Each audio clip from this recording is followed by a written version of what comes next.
Ljudje si radi zakompliciramo svoje življenje in vsakodnevne obveznosti.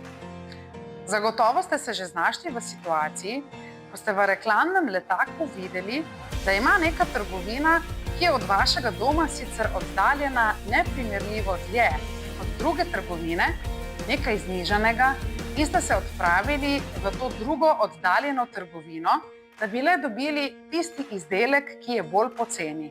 Čeprav ste si na tak način zakomplicirali pot, po možnosti plačali več za bencin, pa še za parkirišče.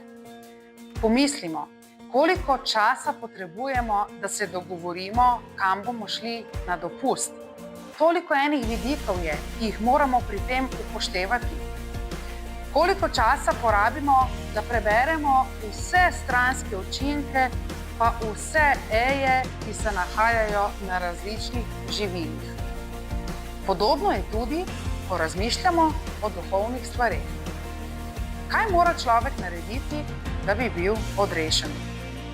Ljudje včasih mislijo, da morajo iti na konec sveta, da bi olajšali svojo dušo. Nekateri menijo, da si lahko odrešenje zaslužijo z dobrimi deli. Spet drugi pa z moraliziranjem ali pa s tem, da bi preprosto bili dobri ljudje. Koliko komplikacij, koliko seznamov, koliko pravil, točk in alinej si ljudje postavljamo. V resnici pa je stvar tako preprosta.